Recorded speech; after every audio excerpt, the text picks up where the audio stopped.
Evangelho de João, capítulo 10, versículo 22.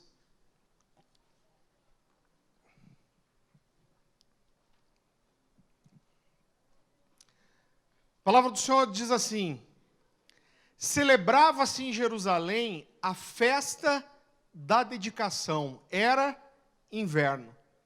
Queridos, esse texto é muito interessante, porque ele aparece meio isolado e como desconectado do resto do texto. Ele é um trecho curto que parece não ter muita conexão com o resto do que é apresentado nesse trecho das Escrituras. Essa mensagem que eu vou compartilhar com você é aquilo que o pastor Luciano chama de uma semente. Existem várias formas de você gerar, de você preparar uma mensagem, e uma delas, talvez a mais especial, é quando Deus coloca uma verdade, coloca um princípio, um texto no seu coração, e aquilo fica martelando no seu coração, e você muitas vezes não sabe o que fazer.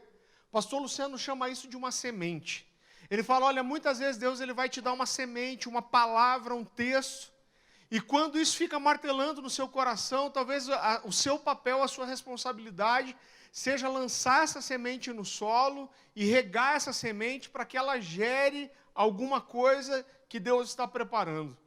E essa mensagem nasceu disso, esse trecho tão curto, ficou as minhas férias inteiras martelando no meu coração, e desse trecho nasceu essa mensagem. E por isso, querido, eu acredito que ela tem uma carga profética para nós nesses dias, nesse dia. Existem algumas mensagens que nós preparamos, que às vezes quando você nem terminou a mensagem, você já sabe que é uma daquelas mensagens que você vai pregar várias vezes. Eu tenho mensagens que eu prego já há 9 anos. Eu costumo dizer que é muito fácil você viajar pregando, então você escolhe ali 4, 5 das suas melhores mensagens, irmão, dá para passar 10 anos viajando pregando isso aí. O difícil é você pregar para as mesmas pessoas semana após semana. Em algumas mensagens, como eu estava falando, quando você está preparando, você já sabe que aquela é uma das especiais, que você vai repetir aquela mensagem várias vezes. Agora, outras mensagens, elas são para um momento específico.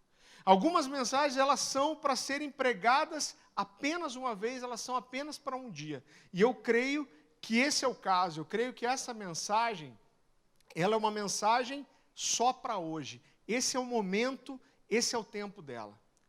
O texto que nós lemos fala de uma festa chamada de festa da dedicação. Quando a gente olha para o Antigo Testamento, nós percebemos que Deus ele estabeleceu na lei várias festas. Então, no Antigo Testamento, nós vemos festas de 50 dias, festas de 7 dias, de 8 dias, de um mês, de um dia. E Deus se revela a nós no Antigo Testamento como um Deus de festa, como um Deus festeiro. Inclusive, existem mais festas no Antigo Testamento do que jejuns estabelecidos. E eu acho isso muito interessante. No Antigo Testamento, querido, se eu não me engano, eram 13 festas estabelecidas. E no Novo Testamento são 14, justamente por causa de mais essa festa, que é chamada de festa da dedicação. Em Mateus capítulo 9, versículo 14 e 15, os discípulos do apóstolo João chegam para Jesus e questionam Jesus. E falam, olha, por que nós, os discípulos de João e os fariseus, jejuamos tanto e os seus discípulos não jejuam? E Jesus, no versículo 5, ele responde assim: pode acaso estar tristes os convidados para o casamento, enquanto o noivo está presente com eles? Dias virão, contudo, em que lhe será tirado o noivo, e nesses dias hão de jejuar. O primeiro milagre de Jesus aconteceu aonde?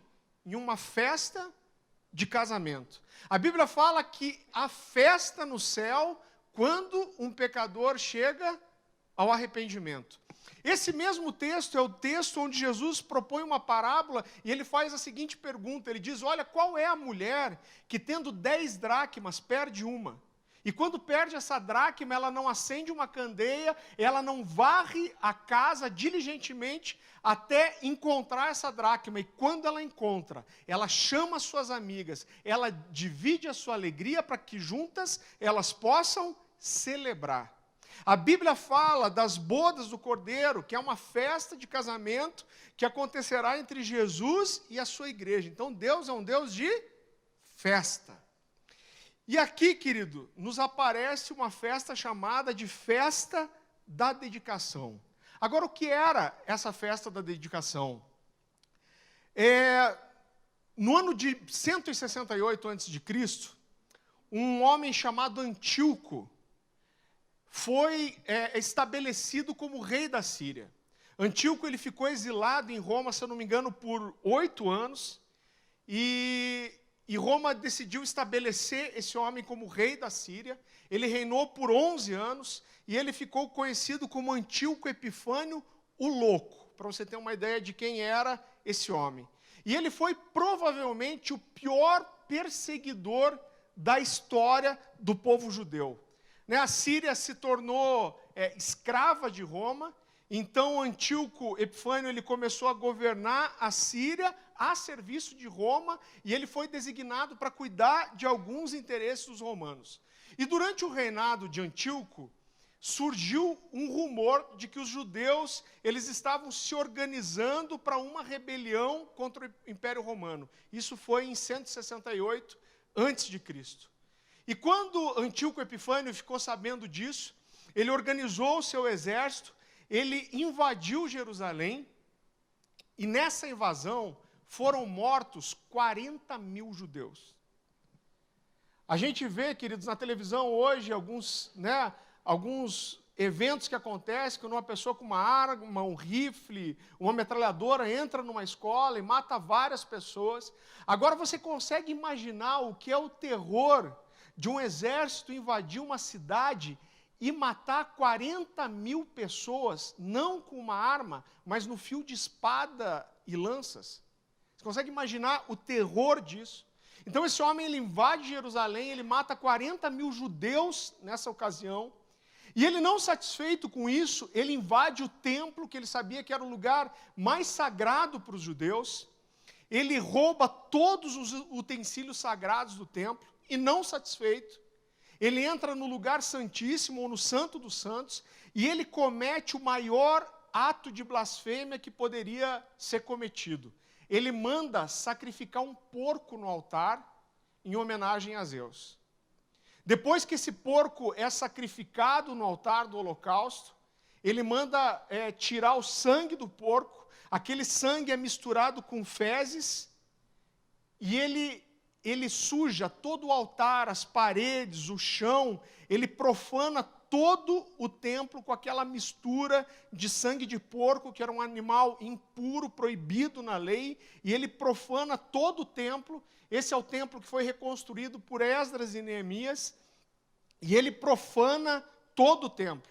Depois disso, ele pega a carne daquele porco que foi morto, ele manda assar aquele animal, aquela carne, e ele junta todos os sacerdotes que prestavam serviço no templo, e um a um, ele obriga aqueles sacerdotes a comerem a carne de porco, como uma forma de aqueles homens rejeitarem as leis de Deus. A história conta que um ancião, um dos sacerdotes mais idosos que havia no templo, se negou a comer a carne, e eles mataram aquele homem a chutes e pontapés. Ele foi espancado até a morte. E depois disso, querido, Antíoco recebeu um apelido. Começaram a chamar ele de Abominável da Desolação. Lá em Mateus, capítulo 24, versículo 15, 200 anos depois, eu lembro que várias vezes eu lia essa expressão na Bíblia, eu ficava pensando, o que é isso, abominável da desolação? Então, quando Jesus fala isso, Jesus profetizando, provavelmente sobre o anticristo, ele diz assim, quando vocês ouvirem chegar o abominável da desolação, essa era uma referência a esse homem chamado Antíoco. Jesus está falando de uma perseguição que virá, uma profanação que virá do nível daquilo que aconteceu no meio dos judeus em 168 a.C. E, queridos, 2 anos depois, Antíoco ele resolve invadir Jerusalém de volta.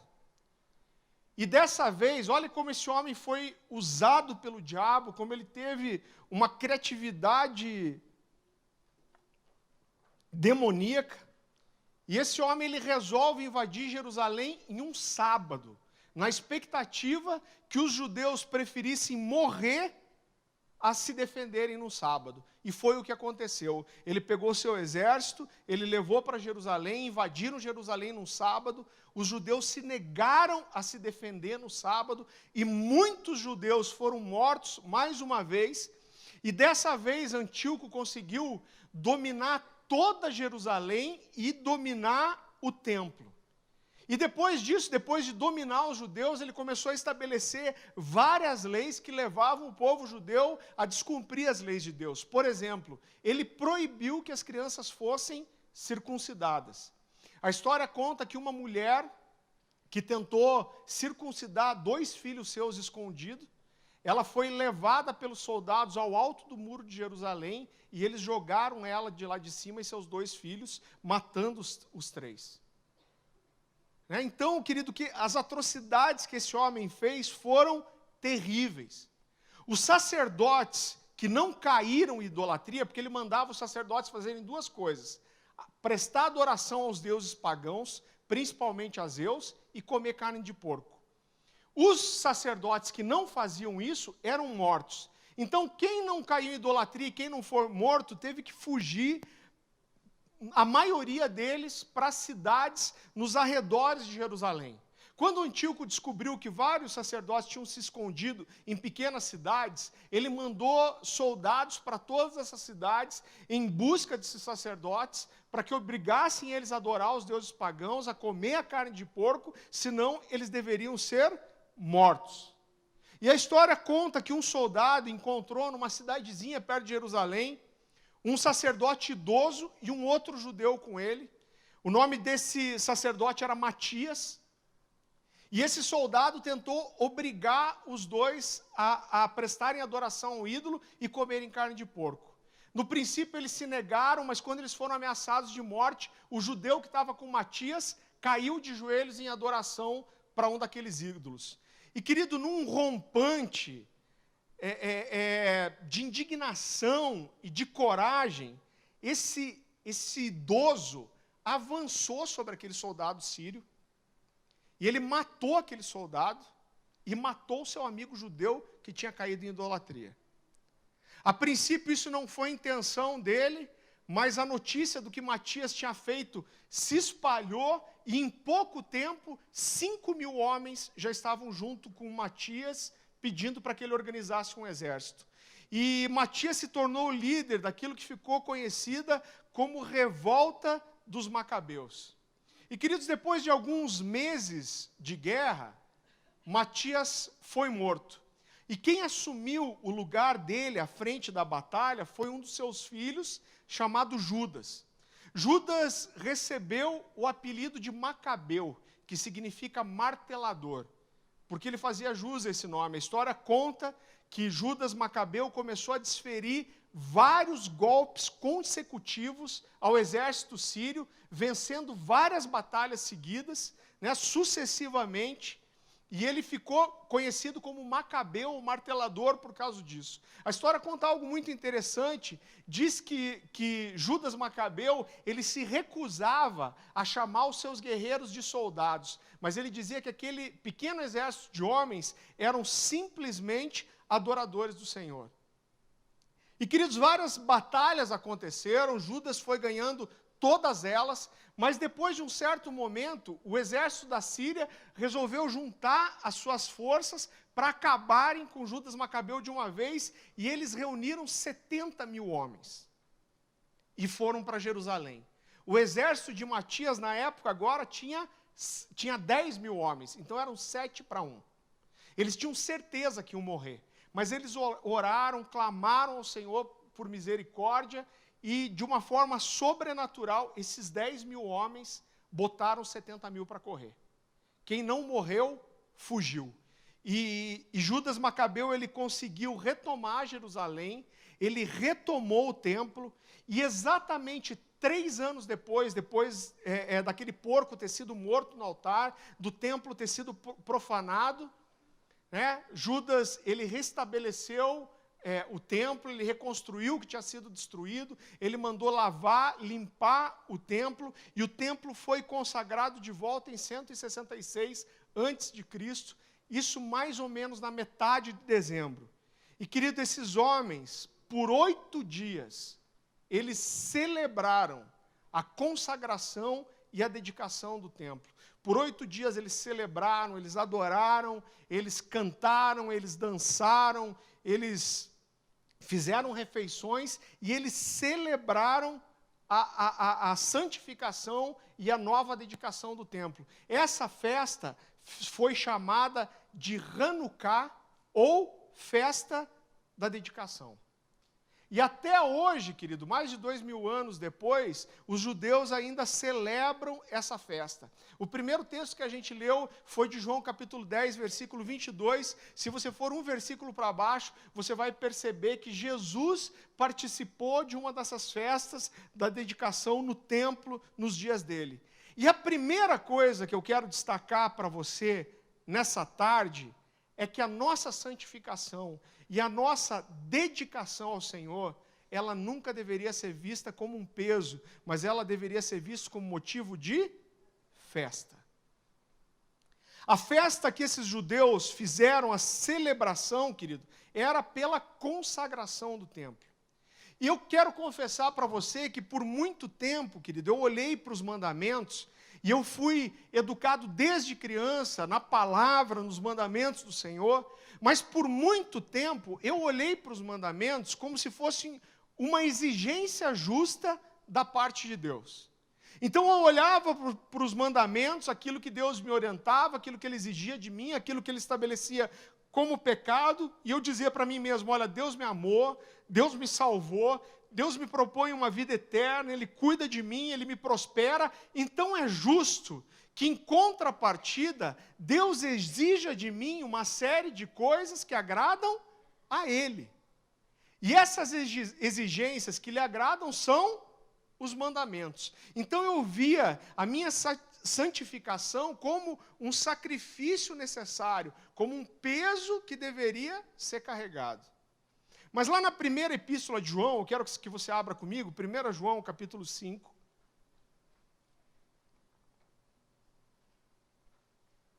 É um texto muito conhecido.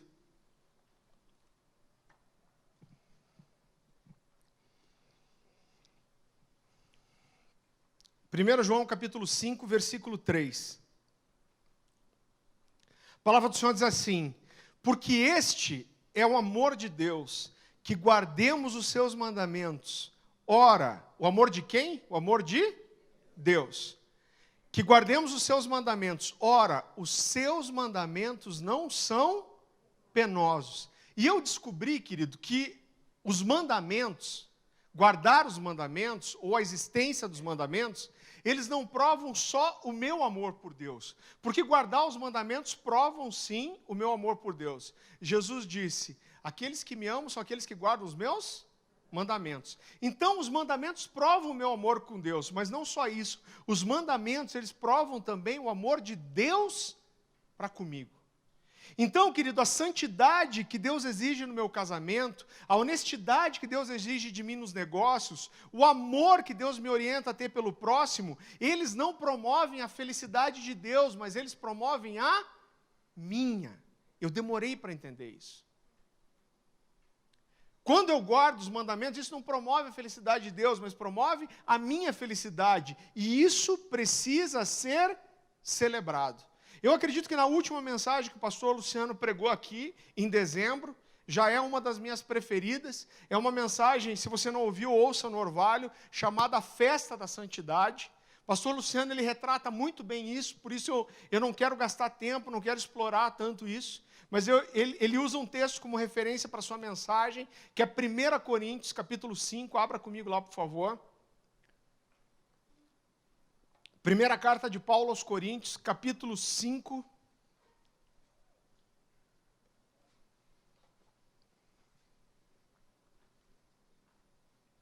Versículo 8.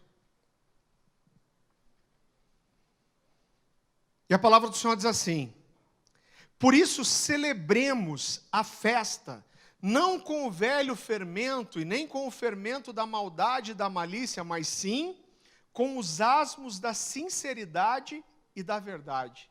Querido, esse texto o Paulo aqui ele faz uma referência à festa dos pães asmos. Então a primeira coisa que a gente precisa entender nesse texto é que existe uma festa a ser celebrada. Paulo fala, celebremos a festa. E ele faz uma referência à festa dos pães asmos, que era uma festa de 7 dias, que começava com a sexta-feira de Páscoa. E durante esse período, nenhum judeu poderia comer pão com fermento. Não só ele não podia comer pão com fermento, como a Bíblia diz que o fermento não poderia ser encontrado na sua casa, sendo passível de condenação e de morte. Então, querido, o que ele está nos ensinando aqui é que a santificação, porque o fermento ele representa o pecado, a santificação, a salvação, ela deveria ser celebrada, e deveria ser celebrada sem pecado. A nossa santidade, ela nunca deveria ser vista como um peso, mas como motivo de festa. Em segundo lugar, querido, a festa de João capítulo 10 era chamada de festa da dedicação. E a nossa dedicação ao Senhor, ela também deveria ser vista não como um peso, mas como motivo de festa e de alegria. Segundo o dicionário Hawais, dedicação significa entrega. Né? Alguém dedicado é alguém que se entrega a fazer alguma coisa, ou é alguém que se entrega a alguém. Essa palavra é muito usada por nós. Né? Nós dizemos que uma pessoa é muito dedicada à família, que uma mãe é muito dedicada aos filhos, como disse o pastor Silmar Coelho, tem mulher que é tão dedicada à casa, que você está tomando água, ela está falando, toma logo que eu quero lavar o copo. Né? Então tem pessoas que são dedicadas ao trabalho, pessoas que são dedicadas à carreira, pessoas que são dedicadas aos estudos. Rolou identificação aí, né? Mas, querido, o que é ser dedicado ao Senhor?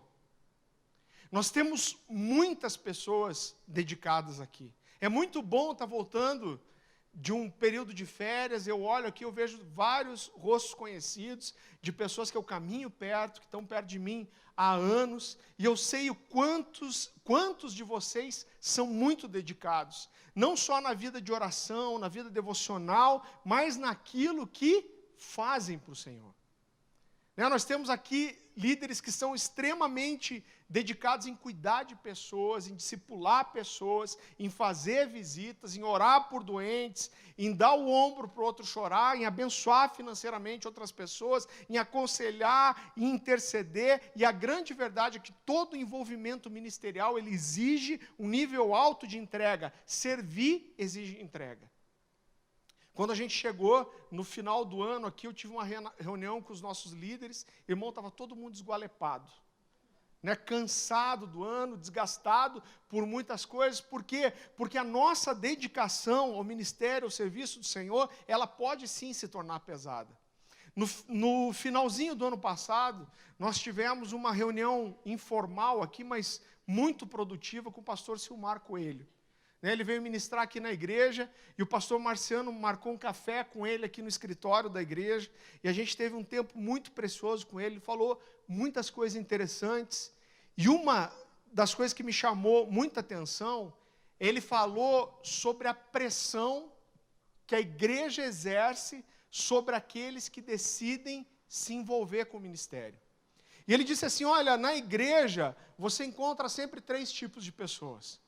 Você tem a pessoa que ama você tem as pessoas que gostam de você, e você tem as pessoas que não gostam de você. E ele falou, olha, de todo lado, quando você está envolvido ministerialmente, você sofre pressão.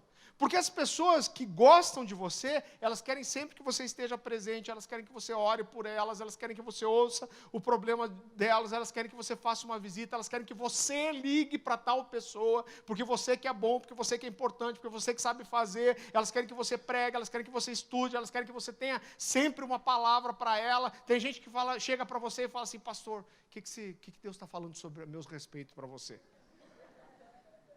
Né? Existe uma expectativa que você tenha sempre uma palavra de Deus, que você tenha sempre algo novo de Deus. Ela quer ligar para você, ela quer que você ligue para ela quer ir na sua casa, quer que você vá na casa dela. Por outro lado, aqueles que não gostam de você, eles criticam, eles às vezes falam mal de você, eles podem semear coisas a seu respeito no coração das pessoas, eles podem perseguir você. Então, querido, a gente acaba sofrendo pressão de todos os lados, e se você é um líder, se você discipula pessoas aqui, você com certeza já experimentou isso.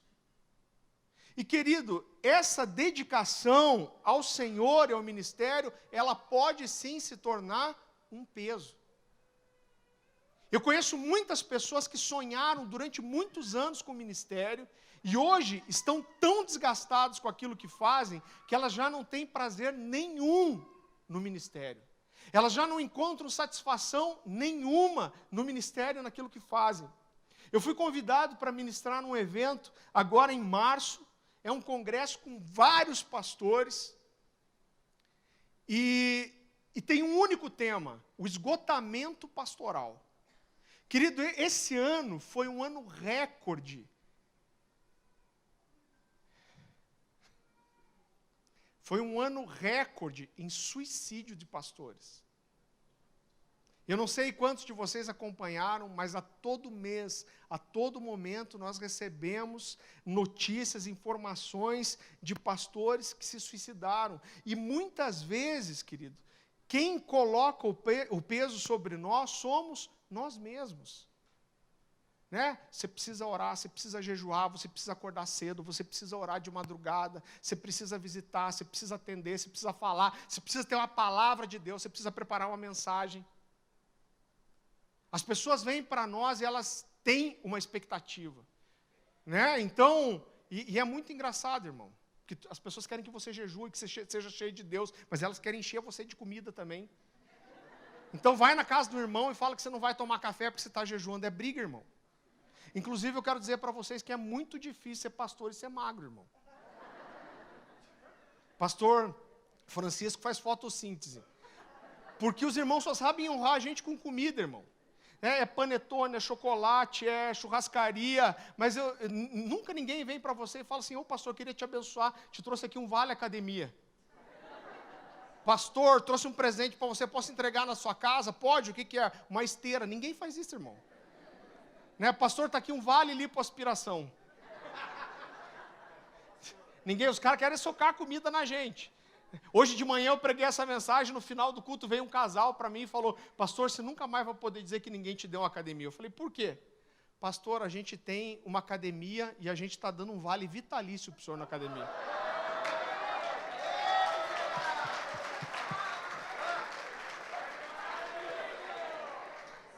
Eu fiquei feliz? Pensei comigo, será que o cara vai acabar com a minha desculpa? Daí ele falou assim, pastor, a nossa academia é no Bacaxiri. Eu falei, ufa, eu moro lá no Barigui. Então, querido, existe uma pressão muito grande, existe uma expectativa. E eu quero abrir meu coração, e querido, eu acredito no teor profético dessa mensagem, eu acredito que isso não é só para mim, isso é para você. E eu quero abrir meu coração para você, e eu não quero ser mal entendido. E, querido, eu amo o que eu faço. Eu não trocaria a minha vida ministerial por nada. Nada me realizaria tanto como estar envolvido com o ministério. Eu amo o que eu faço, mas eu não gosto de tudo que eu tenho que fazer. E durante esse período de férias, querido, eu gastei muito tempo refletindo, pensando sobre a minha vida. E querido, eu abri o meu coração para Deus. E eu falei, Deus, eu amo o ministério, eu amo o trabalho, mas tem coisas que são pesadas, que são penosas para mim. É claro que ninguém só faz o que gosta, mas a minha oração para Deus foi a seguinte, Deus, faz com que algumas coisas não sejam mais pesadas para mim. Com que algumas coisas que envolvem a minha dedicação ao ministério e a minha dedicação ao Senhor, que elas não sejam mais um peso para mim, porque muitas delas são um peso. Eu falei, Deus, o que eu quero é que essa dedicação ela seja vista como um motivo de celebrar, como um motivo de festa. E, querido, eu nunca consegui ver as festas como alguma coisa muito importante.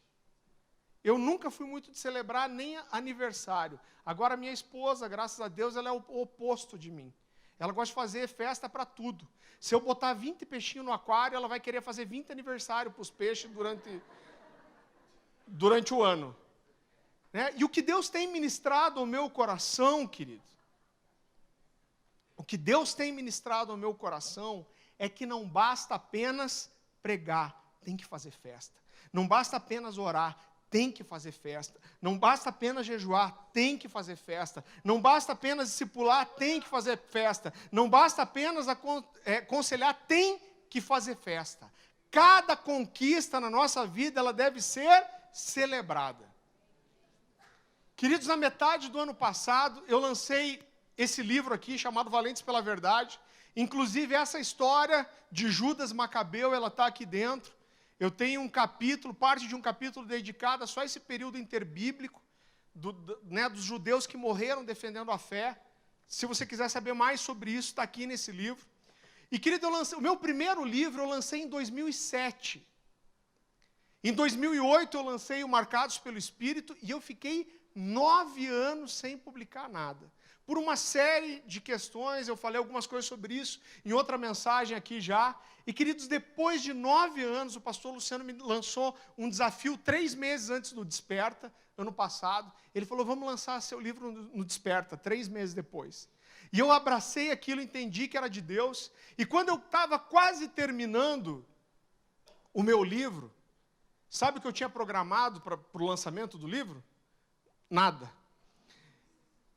E quando eu estava quase terminando esse livro, o profeta Amaro, né, talvez a maioria de vocês não conheça ele, porque ele não é um pregador. A gente recebe ele, acho que os últimos 3 anos a gente recebeu. Normalmente a gente coloca ele em alguns grupos de discipulado, mas é um profeta de Deus, irmão, daquele sinistro, como diz o carioca, sinistro, né? Então é um homem que tem uma graça, uma revelação de Deus. E quando esse homem esteve aqui com a gente teve uma reunião com ele também aqui no escritório, ele olhou para mim e para a Dani, e ele falou assim, olha, existe algo muito especial que vai acontecer na vida de vocês nesses próximos dias. Quando ele falou isso, eu já sabia que era do livro que ele estava falando. E ele falou, olha, Deus está dando uma ordem para vocês, e vocês devem fazer uma festa, vocês devem celebrar essa conquista.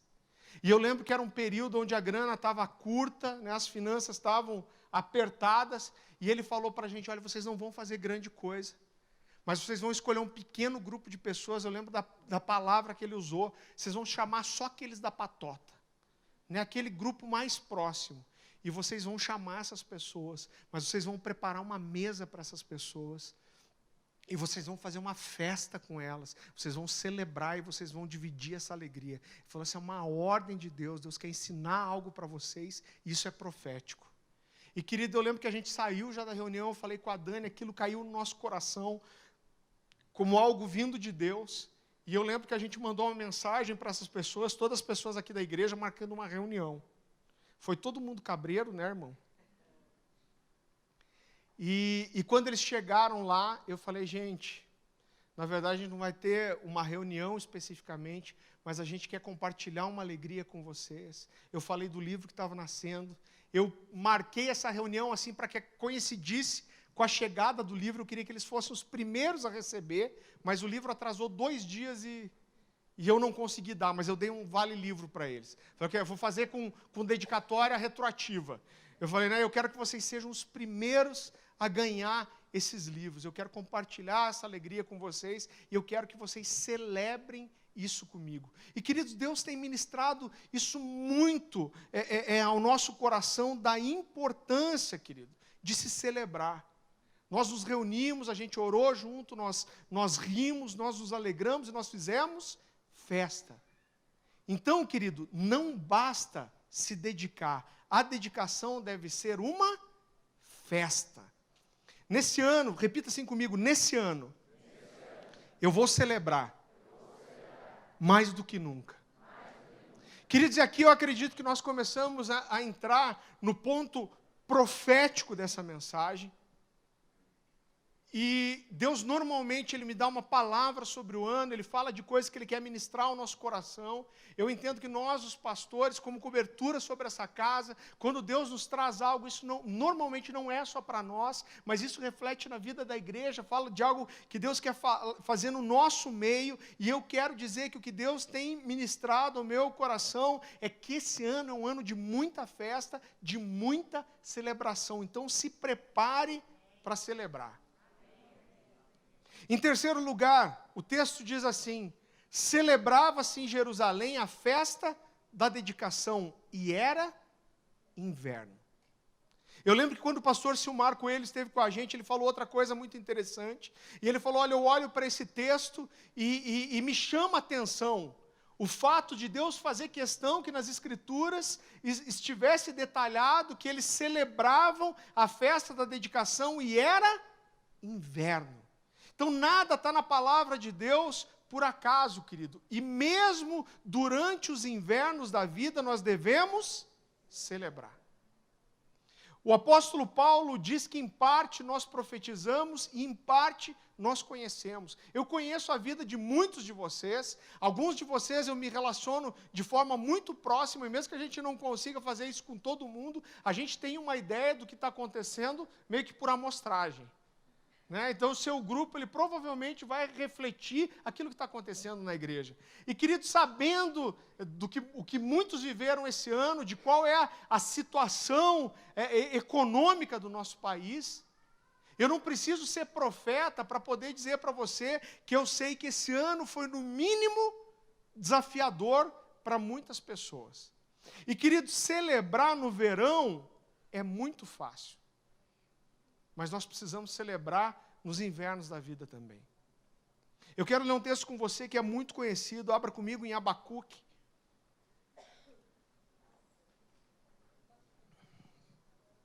Capítulo 3. Versículo 17.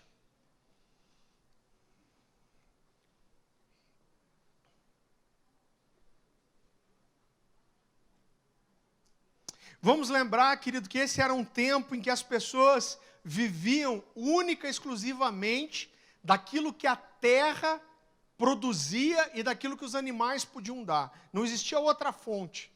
Não existia indústria, Então, a sobrevivência das pessoas estavam relacionadas às colheitas e à criação de animais.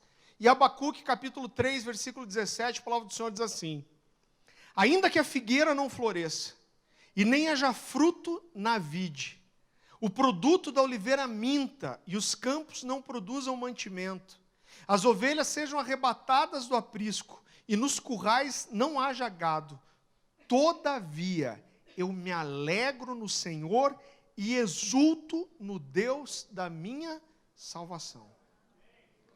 Sabe uma das coisas que mais mexe comigo quando eu olho para os 4 evangelhos, e eu vejo os últimos dias de Jesus na terra como homem? Uma das coisas que mais me chamam a atenção é como a revelação de Jesus, daquilo que esperava por ele, a morte salvadora de Jesus na cruz, o sacrifício, o terror pelo qual Jesus ia passar. A impressão que eu tenho é que essa revelação ela vai aumentando nos últimos dias.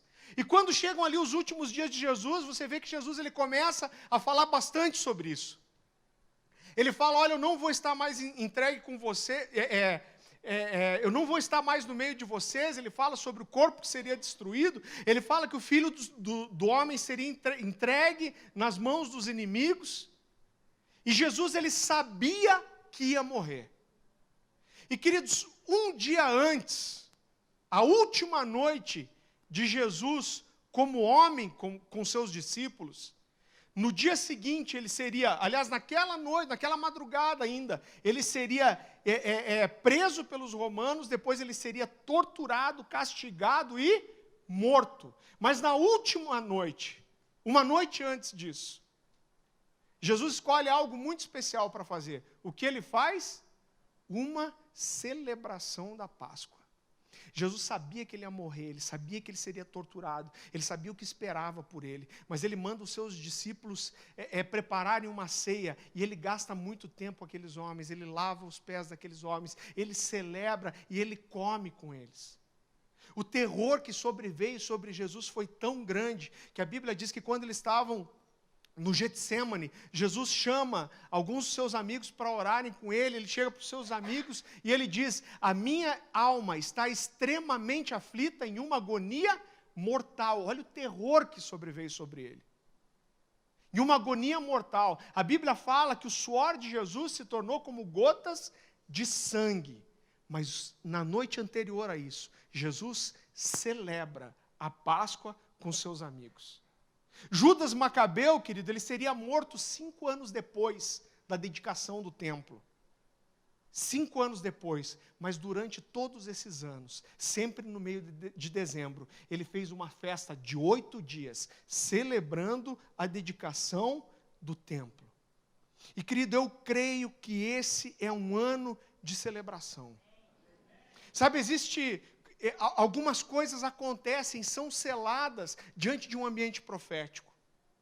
Essa não é uma mensagem que eu escolheria para pregar, como eu te falei. Eu acredito piamente que eu nunca mais vou pregar essa mensagem de volta. Mas essa mensagem é para hoje. E eu acredito que existe uma carga profética nessa mensagem.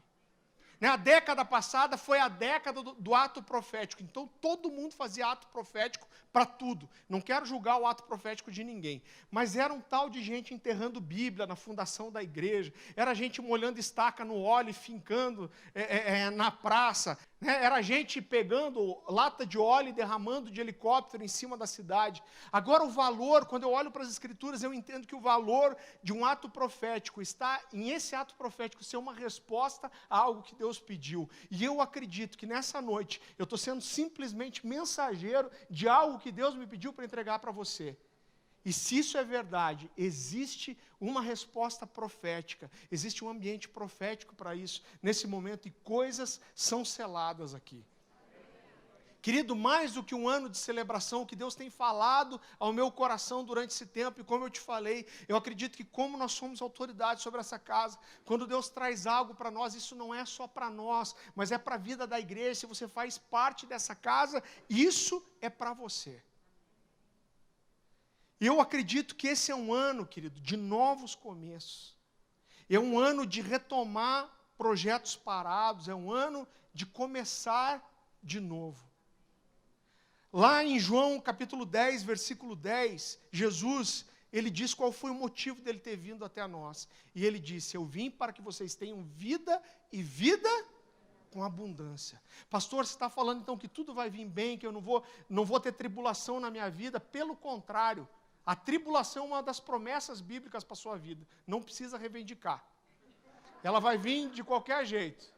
A palavra de Deus fala: no mundo tereis aflições. Mas o Salmo capítulo 30, versículo 5, diz que o choro pode durar uma noite, mas a alegria vem pela manhã. E, querido, existe algo de Deus para esse tempo. Eu quero chamar os músicos aqui para frente já. Abaixe sua cabeça, feche seus olhos.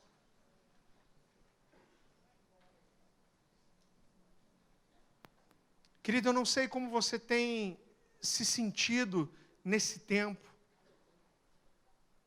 Eu vim pregar essa mensagem com uma convicção tão forte no meu coração, de que essa era uma palavra rema, era uma palavra viva para esse dia. E quantos testemunhos eu já ouvi só da pregação da manhã. Eu não sei, querido, qual tem sido a sua história nesse ano que passou. Eu não sei como está a tua perspectiva para esse ano, com que olhos você está olhando para esse ano, mas eu tenho convicção de que Deus quer mudar alguma coisa na sua história, na sua perspectiva, na sua forma de ver, e que Deus quer te ensinar a festejar e a celebrar assim como Ele tem me ensinado. Eu queria que você olhasse para a sua vida agora e pensasse como está seu coração. Talvez, querido, em muitas coisas, você está olhando para a sua vida, para a sua dedicação ao Senhor, talvez a sua dedicação ao ministério, e muitas coisas estejam sendo um peso para você. Talvez você não esteja encontrando muito motivo de celebrar, mas eu acredito que Deus ele quer mudar algo, existe algo de Deus para ser derramado sobre as nossas vidas nessa tarde aqui. E eu vou fazer um convite muito específico, mas muito simples. Não sou eu que faço nada, eu creio de todo o meu coração que eu estou só respondendo a algo que Deus me falou, faça isso. E se você olha, querido, para a sua vida, para como você tem se sentido, para o seu cansaço, e você não tem sentido muita vontade de celebrar, você não tem encontrado motivos para festejar, a sua dedicação tem sido um peso. Eu gostaria de orar com você. Eu quero te convidar rapidamente, levantar do seu lugar, vir aqui para frente, eu quero orar com você.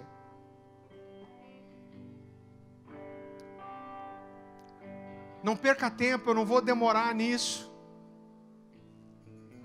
Eu queria que você abrisse seu coração para Deus. Talvez você precise colocar os seus medos, as suas dúvidas, o seu cansaço, o peso que você está sentindo diante dEle. Mas existe algo do Senhor para nós nessa noite aqui. Espírito Santo de Deus. Espírito Santo de Deus, Espírito Santo de Deus. Nós clamamos por um renovo do Senhor, Pai. Nós clamamos para que o Senhor abra os nossos olhos espirituais, que a nossa forma de olhar para as circunstâncias, elas mudem. Em nome de Jesus, que o Senhor coloque a festa no nosso coração de volta, Pai.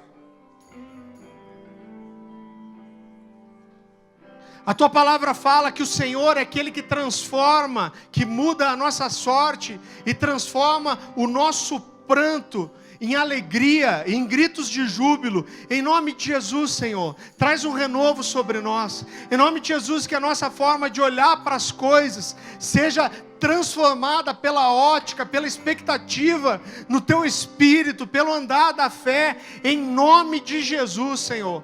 Nós colocamos a nossa vida diante do Senhor e nós declaramos, nós tomamos posse dessa palavra, que esse é um ano de festa, esse é um ano de celebração, esse é um ano de alegria, esse é um ano de festejar. Nós correspondemos à Sua palavra, nós dizemos sim a ela, nós recebemos aquilo que o Senhor tem para nós, Pai, em nome de Jesus. Querido, coloca a sua vida diante de Deus, peça por um toque de Deus, que Deus toque na sua forma de olhar para as coisas, que Deus te ensine a fazer festa. Querido, eu gostaria de dizer uma última coisa para você. Quero repetir isso mais uma vez. Quando existe um ambiente profético, coisas são seladas. Eu sei que Deus fez coisas no nosso meio. Mas olhe para mim, eu quero falar uma coisa séria para você. Tome essa palavra como rema e decida celebrar, decida festejar. Faça festa, faça churrasco, prepare a mesa na sua casa, junte os seus amigos e celebre. Nós devemos celebrar a nossa dedicação, a nossa santidade, a vida deve ser celebrada. Faça festa de aniversário, faça festa, irmão. Isso é algo que Deus tem para você. Esse vai ser um ano de festa sobre a sua vida. Você recebe essa palavra? Em nome de Jesus, você pode dar uma salva de palmas?